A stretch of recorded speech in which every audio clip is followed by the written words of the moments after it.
Well, as I mentioned, our second reading comes from the Gospel of Matthew, his story of Jesus and his ministry. Comes out of chapter 22, verses 15 to 22. Let us listen for God's word through Matthew. Then the Pharisees went and plotted to entrap Jesus in what he said. So they sent their disciples to him, along with the Herodians, saying, "Teacher, we know that you are sincere and teach the way of God in accordance with truth and show deference to no one. For you do not regard people with partiality. Tell us then, what do you think? Is it lawful to pay taxes to the empire or not?" But Jesus was aware of their malice and said, "Why are you putting me to the test, you hypocrites? Show me the coin used for the tax." And they brought him a denarius, and he said to them, "Whose head is this, and whose title?" They answered, "The emperor's." And then he said to them, "Give therefore to the emperor the things that are the emperor's, and to God the things that are God's." When they heard this, they were amazed, and they left him and went away. The gospel of the Lord. Praise to you, O Christ. Well, you know, as I do, there are lawyers and politicians and news people and others who are masterful at asking those questions that are intended to trap the person into saying something they can potentially use against them to make them look bad. And that may well be a distortion of what they really think. Those questions are often formatted in the form of when did you stop that deviant behavior? The when did you stop abusing your spouse type question. I think that is the case, or it is the case, and I suspect you feel as well too. I know it is true for me. If someone asks right now if you are a Republican or a Democrat, it seems like a trap, because no matter how you answer, you sense the person has already put you in a category of their design, a category that you do not get to define or redefine for yourself. Often I want to shout, "No, I will not say. I will not say unless you listen, really listen, and let me explain." Now, you could just be quiet, but then not answering is seldom a comfortable option either. So what is one to do? Well, one thing we can do is fall back on the responses modeled by historic figures like Jesus. Now, speaking of Jesus as a historic figure, would you believe that you can purchase online, of course, both a book with the title "Jesus is Not a Republican" and a t-shirt claiming that Jesus votes Republican.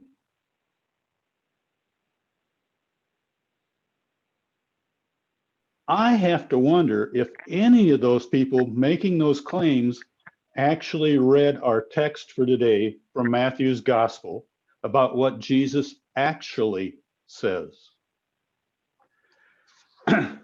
In this part of Matthew's telling of the Jesus story, Jesus is in Jerusalem. This is a week before he is to end up crucified. This is not an easy time for him. In Matthew chapter 21 and 22, representatives from a number of Jewish leadership groups come to Jesus with questions about his authority, questions about the resurrection, and in our text today, as an example, questions about the law. Also in this text for today, we have the most unlikely alliance represented in the questioners. We have disciples of the Pharisees. They would be the Jewish religious leaders. Now, note, the Pharisees did not come themselves, they sent their underlings. They are paired with the Herodians, who we must assume represent the interest of King Herod and the other clients of Rome within the Roman government. If this was today, we could have a committee of both conservative Republicans and liberal Democrats working together. What they have in common is a desire to trap Jesus. Neither group wants him to continue to influence the people. They do not want him to rock their boats. Both groups want rid of him. So what do? Well, they hold their noses and put aside the many differences for the moment and come together to pose a question to Jesus they hope will put him between the proverbial rock and a hard place. Well, actually, first off, these are not inexperienced people. They have a method and a plan for doing this. First, they try to butter him up.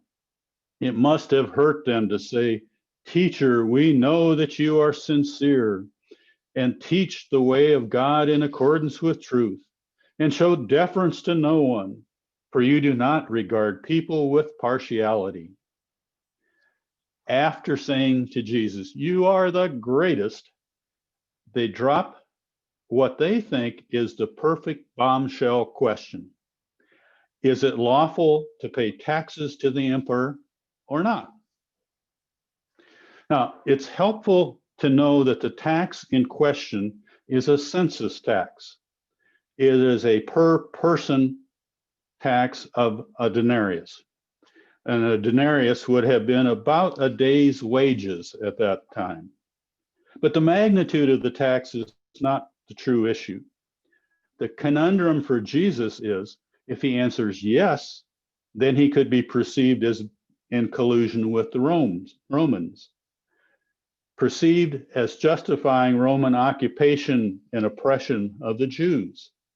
This would, of course, be very unpopular answer with his fellow Jews, alienate him from the Jewish people, the very people he loved and was trying to teach. On the other hand, if Jesus answers no, he would be suspected, likely accused of revolutionary sentiment against Rome, a potential capital offense. The classic definition of a lose-lose question. Trapped, no matter how he answers. Both the Pharisees and Herodians think they have him with this question. Then the story goes on. I can see Jesus taking his time to answer, maybe spending some time drawing in the dirt on the temple floor. When he responds, first, he shows them that he is aware of their trickery. He straight out calls them hypocrites. He knows that the flattery they are trying to show on the outside is quite the opposite of the true evil intent, which is theirs for both groups. He will ultimately answer, but first he subtly reframes the issue. To do this, he asks for a coin, asks for a denarius that would be used to pay the tax. This is a clever move because it allows the crowd looking on, including us, to see for themselves what Jesus already knows. They are trying to put Jesus on the spot. He knows that. But he also knows his questioners, those disciples of the Pharisees and Herodians, know they are deeply entangled and complicit in the exploitive economics of the empire behind the question they asked.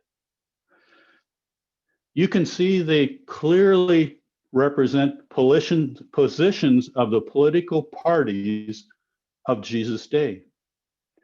However, may not have picked up kind of an ironic symbolism here. Jesus' pockets are empty. No coin symbolizing connection to Caesar, but his opponents have no trouble supplying a denarius on demand. He asked them a question that we can be assured everyone knew the answer to. He asked them to identify whose image was on the coin. Can't you just kind of see them thinking to themselves, what a silly question? They answer, maybe even before or without thinking, the emperor, Caesar. Then Jesus delivers an amazing, albeit rather ambiguous, one-liner. Give therefore to the emperor the things that are the emperor's, and to God the things that belong, the things that are God's. What does that answer, that statement really mean? What is it about the response that would cause the questioners to hightail it out of the room immediately? The first clause, give therefore to the emperor the things that are the emperor's, clearly indicates that the tax should be paid. You can conclude this because the emperor's image and inscription on the coin would cause it to fall under things that belong to the emperor. On the other hand, the final clause, and to God the things that are God's, places a question mark on what belongs to whom. The questioners and the crowd would have likely known Jesus repeatedly quoted the Old Testament in his preaching and his teaching. This is consistent throughout the Gospel of Matthew. Throughout the Gospel, Jesus is preaching on the appearance of God's kingdom. For example, like his use of Psalm 24, the first verse, the earth is the Lord's and all that is in it, the world and all those who live in it. It's difficult to imagine that Jesus would see much of anything falling outside of the things that are God's. So what has Jesus done? He has redefined the scale of the question. First, one little denarius stamped with a temporary emperor, then all that exists. The beauty of Jesus' answer is that he does two things at once. He both concedes payment of the census tax while challenging the reach of the emperor. Jesus' answer is simply a simple affirmation of a Christian submission to the governing authorities. Yet beyond that affirmation, Jesus powerfully affirms that the all-encompassing reach of God's ownership in a way that puts in perspective the limits of the imperial claims to the right of rule. That denarius, which Jesus called his questioners to produce, read on one side, Tiberius Caesar, Augustus, son of the divine Augustus. On the other side, Pontifex Maximus, meaning high priest. Into such an all-encompassing, even idolatrous claim, Jesus reasserts God's ownership and rule. We need to recognize that Jesus was very much engaged in a deeply controversial political question. He models for us how to respond. We so much, almost exactly 1 year ago, I gave a sermon related to an organization called Golden Rule 2020. That's a group committed to civility in our election with Jesus' approach. Now you can go online and take their pledge to follow this path. Just Google Golden Rule 2020 20 if you like. The pledge begins.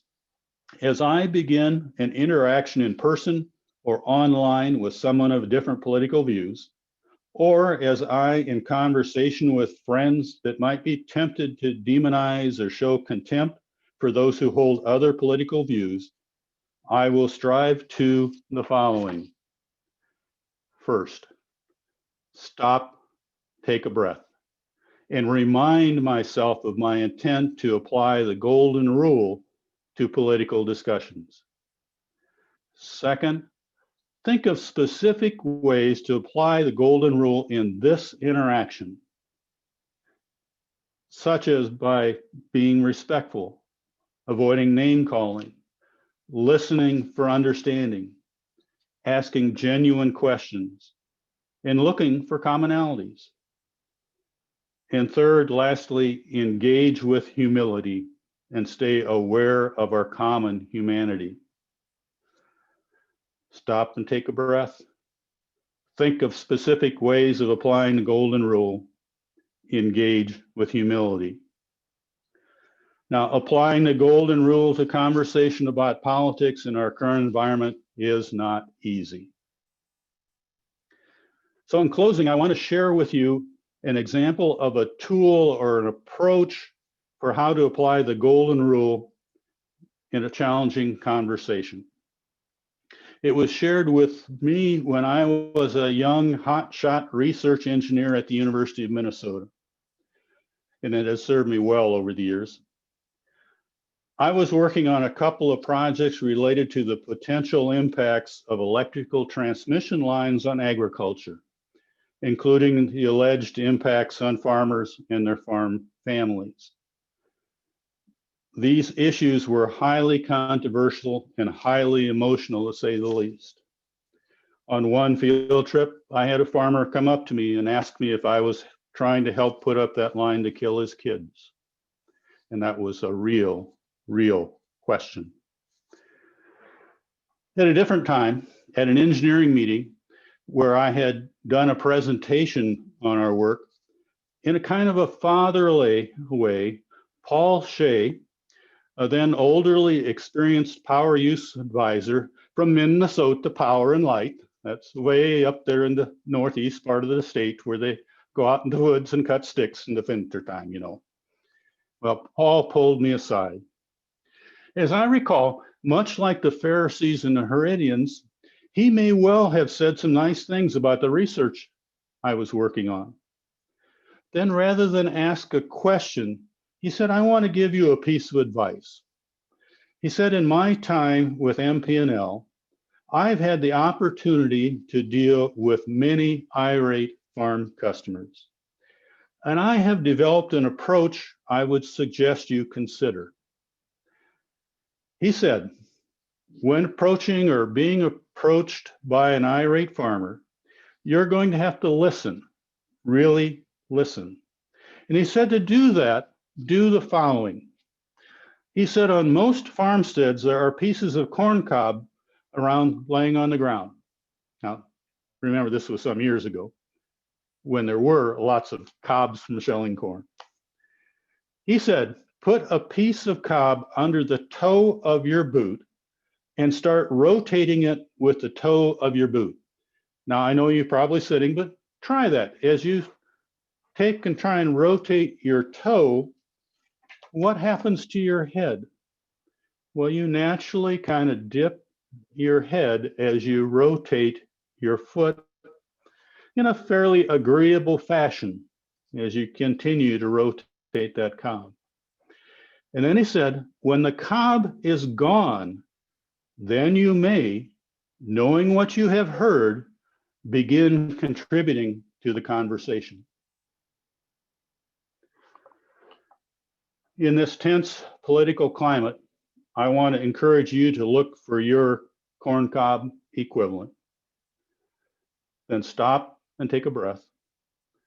Think of ways to apply the golden rule and engage with humility. For that is the Jesus way. Amen.